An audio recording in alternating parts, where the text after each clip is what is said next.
Assalamualaikum warahmatullahi wabarakatuh. Selamat pagi, selamat siang, selamat malam teman-teman mahasiswa dimanapun berada. Alhamdulillah kita mulai perkuliahan kita, yaitu kuliah ilmu negara. Perkenalkan, saya Ardiansah, sarjana hukum, magister hukum, dosen ilmu negara yang akan memberikan pemaparan dalam 14 kali tatap muka kita. Yang pertama, kita akan mulai dengan pengertian dan sistematika ilmu negara. Teman-teman mahasiswa, kita akan bahas dulu tentang definisi atau pengertian ilmu negara. Jadi kalau berbicara ilmu negara, awal sekali yang harus kita pahami tentunya adalah tentang pengertian. Pengertian ilmu negara ini, ya teman-teman sekalian, apa yang dimaksud dengan ilmu negara tidak lain dan tidak bukan adalah tentang pengertian-pengertian pokok serta sendi-sendi pokok tentang negara. Itulah yang akan kita bahas di dalam 14 pertemuan kita. Kemudian apa yang dimaksud dengan sendi-sendi pokok tentang negara itu? Ya, teman-teman bisa lihat ya di slide, yaitu adalah hal-hal yang karena pengaruh ya, dari pandangan hidup negara, kondisi masyarakat setempat ya, seringkali isinya menjadi berbeda-beda. Kemudian teman-teman, apalagi contoh ya dari pengertian tentang negara ini yang harus kita pahami ya, misalnya adalah tentang pengertian demokrasi. Kita sama-sama mengenal misalnya tentang demokrasi. Tetapi ya kalau kita pahami ya, kita teliti lebih jauh ya, di setiap negara memiliki ya pengertian ya yang sama tentang demokrasi, namun demikian ya tidak sama isinya ya antara misalnya demokrasi di negara Indonesia ya yang kemudian juga demokrasi di negara barat ya yang tentunya kita paham memiliki ciri-ciri yang bersifat individualistis. Nah, jadi itulah yang kira-kira yang akan nanti kita akan bahas ya selama 14 kali kita tatap muka tentang pengertian ilmu negara. Nah, kemudian sebelum kita melangkah lebih jauh tentang ilmu negara, kita harus pahami dulu ya ilmu negara sebagai mata kuliah dasar di dalam Fakultas Hukum ya. Kita sama-sama berada di dalam Fakultas Hukum dan memang ilmu negara ini merupakan mata kuliah dasar bagi mahasiswa semester pertama sebagai pengantar, sebagai gerbang untuk mempelajari ilmu-ilmu hukum lain yang objeknya juga negara. Apa itu? Yaitu hukum tata negara ya dan hukum administrasi negara. Itu ya, teman-teman. Kemudian apa yang membedakan ilmu negara dengan mata kuliah lain yang juga membahas tentang negara?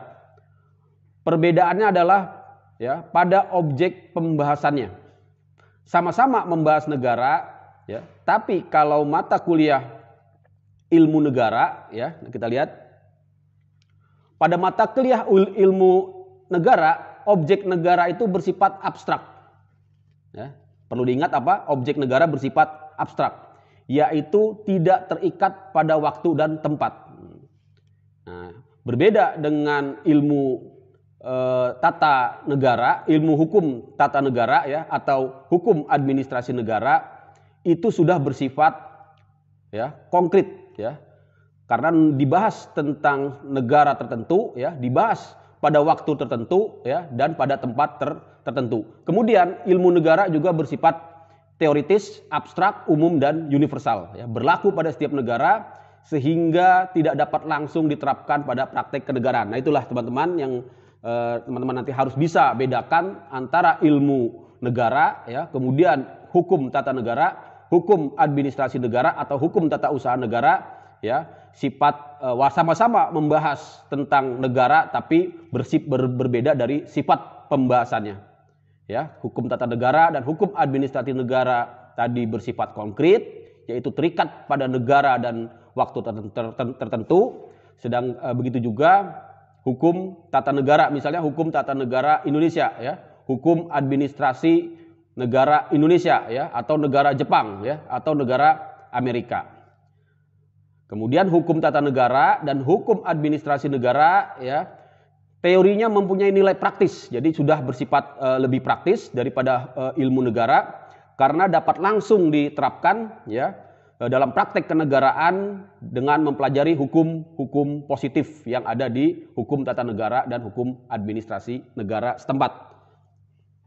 Jadi dapat kita simpulkan ya pada pertemuan pertama ini sebagai pengantar kita nanti akan membahas lebih jauh tentang ilmu negara, bahwa definisi ilmu negara itu adalah suatu ilmu pengetahuan ya yang bersifat teoritis. Makanya nanti kita akan banyak sekali berkenalan dengan teori-teori negara ya, teori-teori kenegaraan yang dikeluarkan oleh para tokoh-tokoh ya, para pakar-pakar ya, para filosof-filosof yang khusus membahas tentang negara.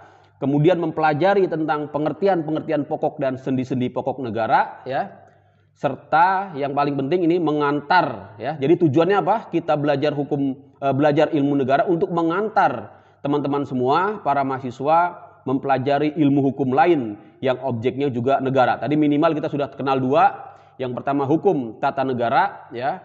Apa itu hukum tata negara? Nanti kita akan bahas lagi.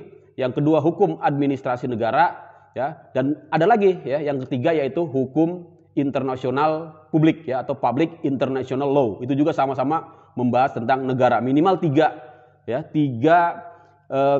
mata kuliah itu yang nanti akan juga sangat berhubungan dengan mata kuliah ilmu negara kita ini. Jadi teman-teman perlu pahami ya bahwa ilmu negara ini bukanlah ilmu pengetahuan yang berkembang di negara Indonesia sendiri ya. Makanya nanti yang kita bahas banyak sekali terutama teori-teori ya, pengetahuan-pengetahuan yang berasal dari negara Eropa ya. Karena memang tidak dapat kita pungkiri ya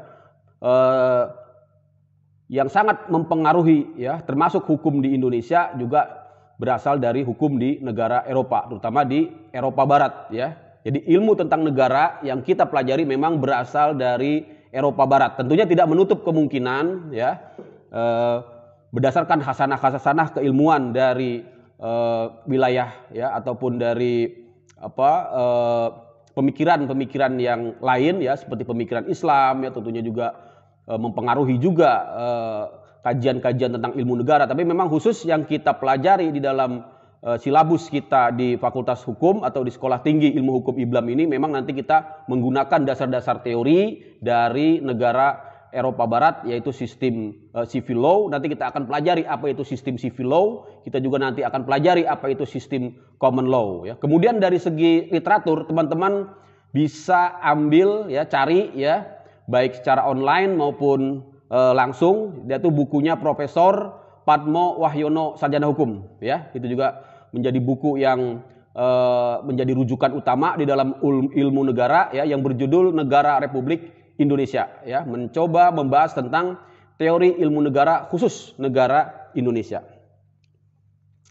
Nah, kemudian ya, kalau kita lihat bukunya Profesor Padmo tadi, beliau menggunakan ya aspek teori yang diambil dari ya Bapak Ilmu Negara George Jelinek. Nah, jadi jangan sampai terlewatkan tentunya menggali dari Bapak Ilmu Negara yaitu George Jelinek ya di dalam bukunya Teori Ilmu Negara Umum ya.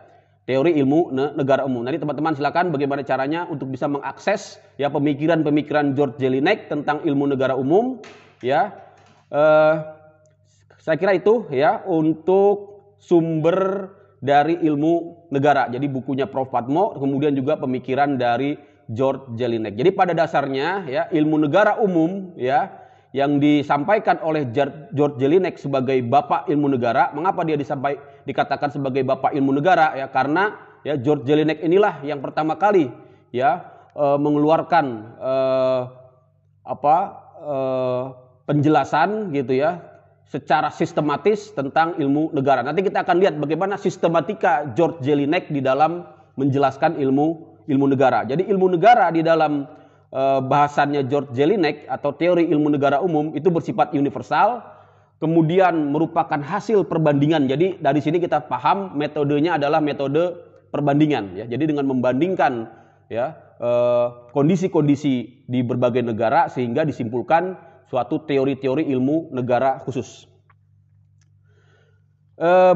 Berikutnya kita akan perlu teman-teman mahasiswa semua tahu ya tentang sejarah ya. Jadi kita akan langsung saja ke sejarahnya. Dari segi aspek sejarah ya, ilmu negara ini yang perlu teman-teman pahami sudah sangat tua sekali, sudah sangat lama sekali ya. Yaitu dimulai sejak zaman Yunani kuno. Di masa Yunani ya, Plato ya mengeluarkan buku yang berjudul Politeia ya. Ini sudah membahas tentang masalah negara ya. Meskipun pemikirannya masih bersifat renungan dan masih amat sangat ideal ya. Artinya belum ada praktik yang benar-benar terjadi pada saat Plato mengeluarkan bukunya tentang Politeia ya.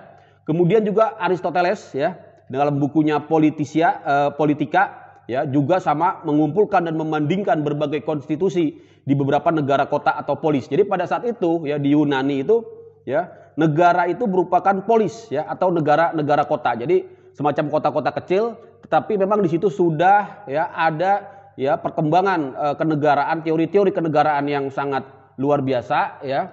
Khususnya bagaimana praktek demokrasi secara langsung ya diterapkan di era zaman Yunani kuno. Nah, itu yang perlu teman-teman catat. Jadi nanti kita akan banyak sekali menggali pemikiran-pemikiran filosof-filosof ya dari era Yunani kuno ya sebagai bahan ya sumber pengetahuan di bidang ilmu negara. Nah, kemudian berikutnya teman-teman, ilmu negara itu berkembang lagi di abad ya 19 ya, di abad sampai dengan ke abad 20 ya, yaitu pada masa ya di Jerman Kaisar Wilhelm II ya. Mengapa? Ya karena pada saat itu sudah berkembang ya pendidikan ya, kesadaran rakyat ya, sehingga rakyat itu mulai mempertanyakan dasar hukum ya, dasar filosofis, pembenaran dari kekuasaan seorang kaisar. Nah, ini ya. Sehingga kaisar pada saat itu berusaha untuk mencari dasar-dasar ilmiah atas kekuasaannya agar dapat diterima oleh rakyat ya. Kemudian meminta bantuan kepada para ahli hukum di negara Jerman untuk memikirkan landasan ilmiah bagi kekuasaannya. Nah, ini yang perlu teman-teman pahami, dan ini benar-benar menjadikan tonggak sejarah berkembangnya ilmu negara karena melahirkan berbagai teori-teori pembenaran ya tentang kekuasaan raja ya, termasuk kekuasaan negara tentunya. Pemikiran di Jerman inilah yang menjadikan tonggak sejarah adanya ilmu negara, terutama ya dari tokoh yang sangat fenomenal yang disebut yang bernama George Jelinek, karena dialah yang kemudian menghasilkan mazhab hukum publik Jerman ya. Di antara para pemikirnya juga ada Paul Laban ya, von Gerbert dan juga George Jelinek ini ya. Kemudian melahirkan teori hukum publik ya. Jadi teori hukum publik ini lahir, dan sebelumnya ya belum ada ya, yang baru ada sebelumnya adalah teori hukum perdata ya. Kemudian di masa Eropa Barat ini ya, di Eropa Barat ini hukum perdata memang berkembang pesat ya, dan perlu kita ketahui memang di dalam bahasan sejarah hukum ya memang diawali dulu dengan perkembangan hukum perdata ya, barulah hukum publik itu ya di era abad ke-19 ini ya dikembangkan terutama di negara Eropa Barat. Itu ya teman-teman. Kemudian sebelum kita membahas tentang teori-teori kenegaraan dari era Eropa Barat ya di abad 19, yang perlu teman-teman pahami ya bahwa teori-teori yang berkembang di Eropa Barat itu sebenarnya berasal dari sejarah kenegaraan pada kondisi hukum pada masa kerajaan Romawi, gitu ya. Pada masa kerajaan Romawi ya. Yaitu dengan dimulainya kodifikasi 12 meja ya, yang memuat peraturan-peraturan ya tentang hukum perdata, hukum pidana dan hukum acara. Itu ya, teman-teman silakan baca. Nah, yang sangat penting sekali ya untuk memahami tentang sejarah ya ilmu negara di masa Romawi Timur ini adalah yang disebut dengan ya Corpus Iuris Civilis ya, atau Corpus Iuris Civilis Justitianus. Mengapa dikatakan demikian? Karena lahir pada era Kaisar Justitianus ya. Lahir pada era Kaisar Justitianus ya, di mana kaisar ini yang melahirkan kodifikasi ya, melahirkan kodifikasi terakhir ya dari hukum perdata ya, yang namanya apa tadi? Corpus Iuris Civilis ya. Nah, kemudian dari Corpus Iuris sivilis tadi ya, yaitu di negara Romawi masuk ke Eropa Barat ya. Bagaimana cara masuknya? Yaitu menggunakan teori resepsie ya. Teori resepsie ini adalah artinya peninjauan atau penerimaan kembali ya. Jadi semacam kesadaran untuk kembali kepada masa lalu ya, kepada sejarahnya untuk menerima kembali ya hukum-hukum Romawi. Ya itu ya teman-teman ya. Nanti teman-teman bisa baca tentang fase-fase dari fase proses resepsi ini, bagaimana hukum Romawi yang sudah sangat lama itu kemudian bangkit kembali dan menjadi hukum yang diterapkan di Eropa ya. Minimal ada 3 fase. Yang pertama pada fase resepsi ya, resepsi ini di mana di Eropa Barat ya mulai ada menggali ya, mempelajari dan mendalami literatur hukum di Romawi ya. Caranya adalah mereka ya para mahasiswa di Eropa itu ya mempelajarinya secara langsung ke negara Romawi ya. Langsung mereka ke negara Romawi. Setelah selesai dari negara Romawi, mereka kembali ke negaranya masing-masing ya. Nah, kemudian berkembang fase kedua yaitu fase praktise resepsie ya. Artinya mahasiswa ini sesudah kembali dari belajar di negara-negara Romawi ya, mempelajari ya, mendalami ya, memahami tentang hukum Romawi, mereka kembali ke negaranya dan di negaranya mereka mendapatkan jabatan-jabatan administrasi di bidang hukum ya, misalnya menjadi jaksa ya, menjadi hakim ya, menjadi polisi ya, menjadi administratur pemerintahan, dan di situ mereka menerapkan ya teori-teori praktek-praktek ya hukum Romawi. Kemudian fase berikutnya ya mereka ya mengadakan fakultas hukum sendiri. Nah ya, mendirikan fakultas hukum sendiri yang mengajarkan ilmu-ilmu hukum ya berdasarkan pada hukum Romawi ya. Nah ya, Wissenschaftliche resepsi ya, itu bahasa Jermannya gitu. Nanti teman-teman akan baca ya. Nah, tahap yang terakhir ya dengan tahap positivisme ya, di mana ya hukum-hukum Romawi ini yang tadi sudah diterapkan melalui praktek, yang kemudian sudah disosialisasikan melalui proses pembelajaran, terakhir ya dijadikan sebagai hukum positif melalui Kode Sivil Napoleon ya.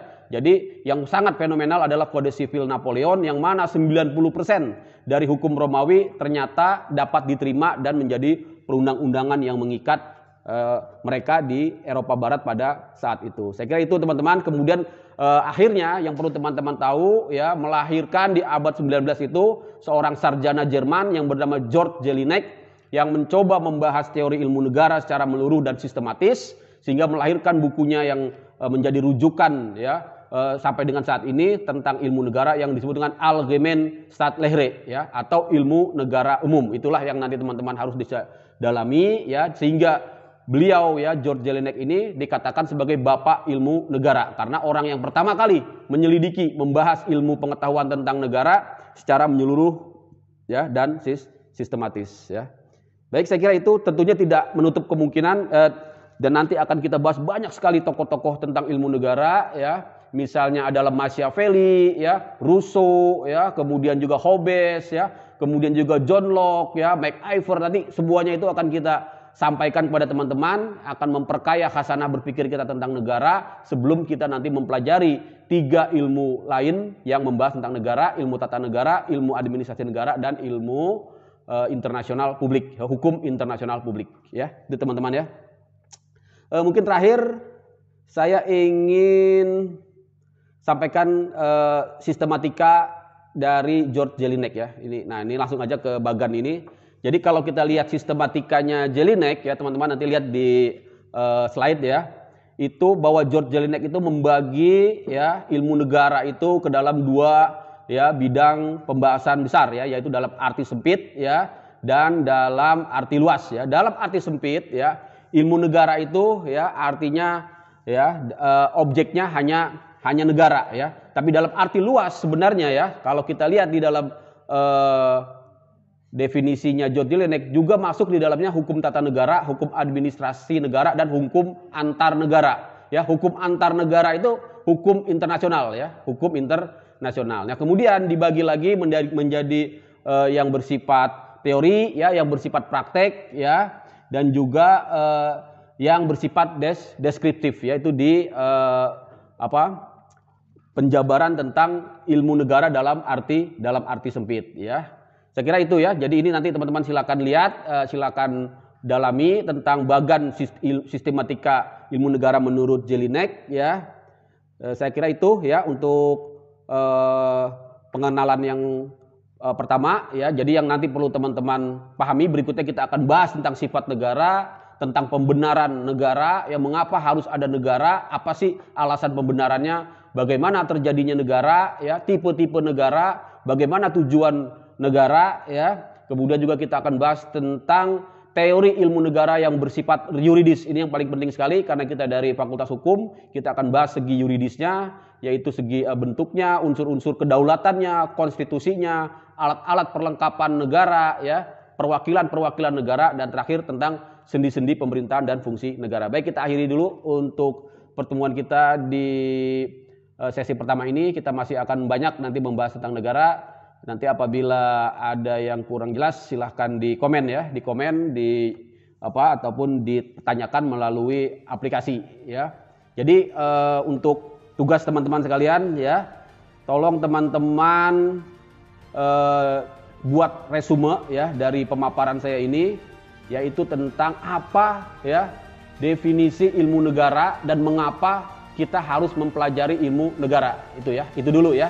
Itu dulu, nanti teman-teman silahkan kirimkan jawabannya untuk untuk hasil pembelajaran dari pertemuan kita yang pertama. Terima kasih ya, sampai jumpa di pertemuan berikutnya. Assalamualaikum warahmatullahi wabarakatuh.